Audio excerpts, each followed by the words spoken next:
Das Bundesverfassungsgericht in Karlsruhe, meine Freunde, hat ordentlich aktuell was zu tun. Denn nicht nur die AfD hat ja bereits schon eine Klage eingereicht, sondern auch die Linke und jetzt brandaktuell reingekommen sogar das BSW, das Bündnis Sarah Wagenknecht. Und warum das Ganze?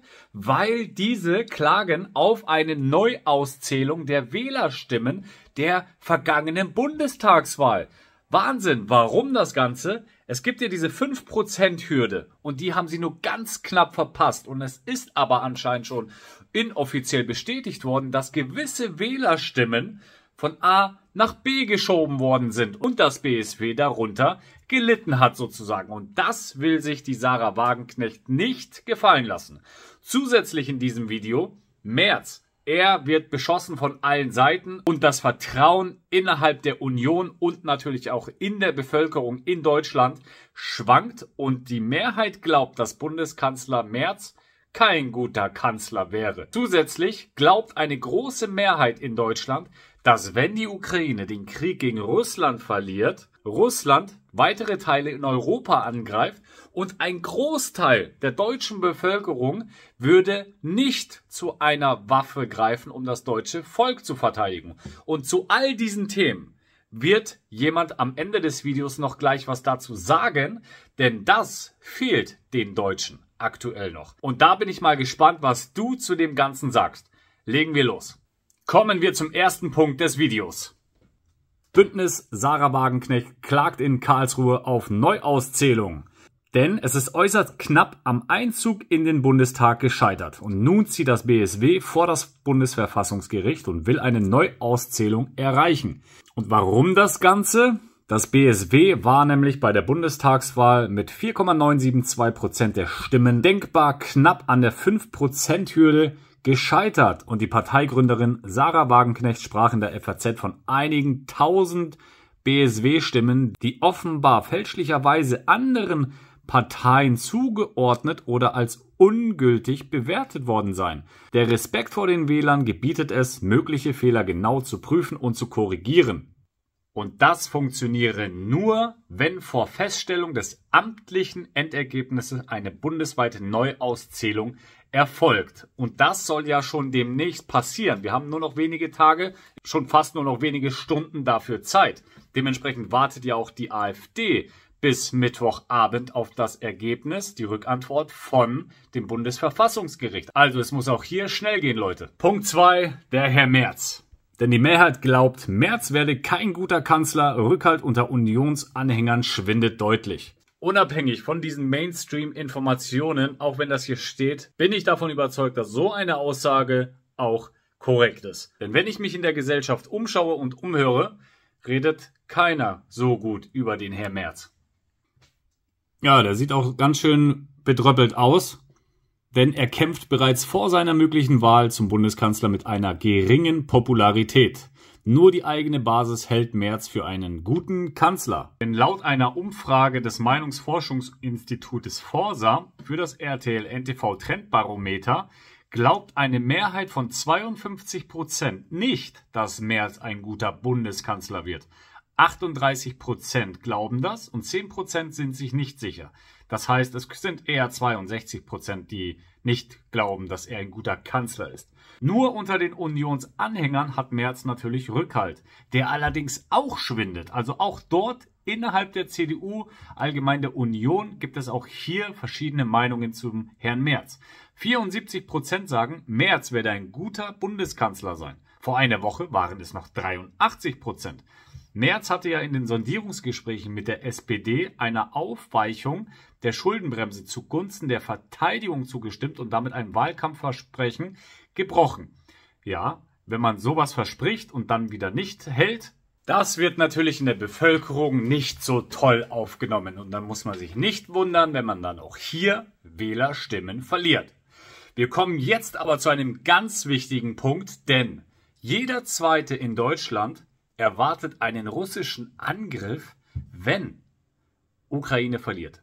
Das heißt, die Menschen rechnen tatsächlich mit einem Angriff der Russen auf NATO bzw. europäische Länder. Und das finde ich schon erschreckend, denn auch hier das Meinungsforschungsinstitut ermittelt auch die Sicht der Deutschen auf den Ukraine-Krieg. Denn jeder Zweite geht nämlich davon aus, dass Kreml-Chef Wladimir Putin im Falle eines eventuellen Sieges über die Ukraine auch Länder angreifen wird, die Mitglieder in der NATO sind. Zum Beispiel Litauen, Lettland, Estland. Das war früher übrigens auch Sowjetzone. 45% der Bürger halten das für ausgeschlossen. Und jetzt bist du mal gefragt. Sag du mir mal deine Meinung in den Kommentaren. Glaubst du, es wird so kommen oder eher nicht? Da bin ich sehr gespannt. Unterschiede gibt es ganz drastisch auch hier zwischen der Ost-West-Bevölkerung in Deutschland. Während eine knappe Mehrheit der Westdeutschen, 52%, einen NATO-Angriff für denkbar hält, glaubt das nur eine Minderheit im Osten, 38%. Und jetzt noch ein gravierendes Thema auch noch obendrauf, denn die Mehrheit der Bundesbürger ist nicht bereit, ihr Land mit der Waffe zu verteidigen. Da fehlt nämlich einiges. Und als ehemaliger Soldat kann ich natürlich auch berichten, dass Krieg, Verteidigung etc., nenn's wie du möchtest, auf jeden Fall nicht schön ist. Und man kann ja nur hoffen, dass es nicht zu einem Verteidigungsfall kommt. Aber es wurde in den letzten Jahrzehnten so rausgeprügelt, dieser Nationalstolz, dass mich so eine Nachricht eigentlich nicht wirklich überrascht. Aber wir wollen jetzt mal den Bernd Baumann zu dem ganzen Thema hören, von der AfD, was er zu dem ganzen Thema sagt. Schau dir das mal an. Teilen Sie denn die Sorge, dass von russischer Seite eine Gefahr, eine militärische Gefahr für Deutschland droht und wir deshalb eine stärkere Armee brauchen? Es löst sich ja die alte diopolare Weltordnung auf in eine multipolare.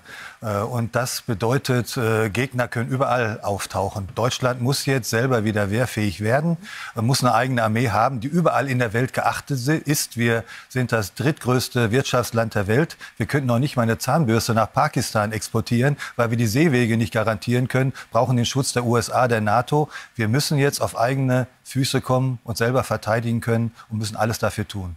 Ja, und deshalb gibt es auch einen AfD-Arbeitskreis für Verteidigung. Und da spricht man sich für die Wiedereinführung der Wehrpflicht ein. Ist das die Linie der ganzen Partei? Ist man sich da einig? Das ist die Grundlinie der Partei. Ohne Wehrpflicht geht's nicht. Wir sehen ja die Personalprobleme, die die Bundeswehr hat. Aber es gab jetzt zu Zeiten des Ukraine-Krieges Argumente, die sagten, wenn wir jetzt die Wehrpflicht einführen und CDU-Politiker, SPD-Politiker euphorisch sind, jetzt in der Ukraine irgendwie mit einzuschreiten, dass da unsere Wehrpflichtigen vielleicht in Druck kommen könnten und da irgendwie eingesetzt werden. Aber grundsätzlich sind wir für die Wehrpflicht, ohne geht's nicht. Ja, und Sie haben gerade gesagt, wir brauchen also eine Armee, die auch geachtet wird weltweit. Das sieht aber zum Beispiel der Landesverband Thüringen anders. Stefan Möller hat gesagt, die Partei solle alles vermeiden, was als Unterstützung des Militarisierungskurses von Friedrich Merz und den Grünen gesehen werden kann. Also was denn ja? Wenn wir eine Armee haben wollen, dann brauchen wir ja Militär. Ja, natürlich. Der Militarisierungskurs ist ja der Richtung Ukraine, ist ja auf diesen Konflikt jetzt bezogen. Insgesamt wird die Welt multipolar. Die Chinesen, die Inder, alle kommen zu Mächten und zu Kräften. Und da müssen wir als Europa innerhalb der NATO eine eigene strategische Autonomie erreichen. Und ohne ein starkes Deutschland geht das nicht. Ja, und für dieses starke Deutschland brauchen wir auch viel Geld. Deshalb gibt es jetzt eben diesen Antrag von Union und SPD. Man will eben die Verteidigungsausgaben dann von der Schuldenbremse ausnehmen. Sie haben jetzt dagegen geklagt. Warum? Also wenn wir verteidigungsfähig sein wollen, muss das Geld ja irgendwo herkommen. Es ist ja, wir haben ja die höchsten Haushalte, Steuereinnahmen, die wir überhaupt jemals hatten. Es gibt dreistellige Milliardenbeträge, die wir im Haushalt einsparen könnten für unsinnige Migrationspolitik, unsinnige Klimarettungspolitik. Genau? Das sind dreistellige Milliardensummen. Also wir geben 70 Milliarden gesamtstaatlich für die Folgen der Migration aus, 50 Milliarden für Klimawandelpolitik. Wir machen Entwicklungshilfe für Indien und China, geben wir aus. Das sind Atommächte, die fliegen zum Mars. Also da wäre Geld im Haushalt vorhanden. Aber noch viel wichtiger als das Geld ist, wir brauchen Mentalitätswandel. Geld alleine macht noch keine starke Bundeswehr. Wir brauchen Mentalitätswandel. Ohne Vaterlandsliebe und Stolz auf Deutschland gibt es keine guten Soldaten. Und das ist das Problem. Deswegen haben wir auch das Personalproblem. Ja, aber wir bleiben jetzt trotzdem mal beim Geld. Sie haben jetzt gerade hier 70 Milliarden da, 50 Milliarden da genannt. Das sind dann 120 Milliarden.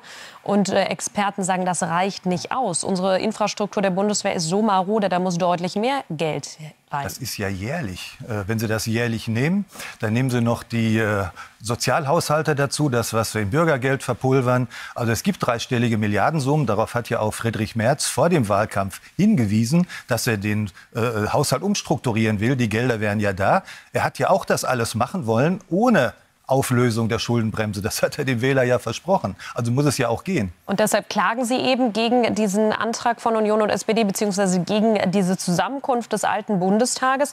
Auch die Linke klagt dagegen. Da tun sich ja ganz neue Allianzen auf. Kann man davon ausgehen, dass diese beiden Parteien, Sie und die Linke, dann öfter im neuen Bundestag gemeinsame Sache machen? Sie haben ja gemeinsam auch eine Sperrminorität. Nein, also das ist eine andere Frage. Es ist so, dass Friedrich Merz durch die Brandmauer, zu der er sich entschieden hat, verwiesen ist auf SPD, Grüne, mit denen zusammenzuarbeiten. Da muss er jetzt alles erfüllen. Da sozusagen, das ist im Grunde seine Koalition, die er eingehen will. Er muss die Grünen ja jetzt auch noch mit einbeziehen.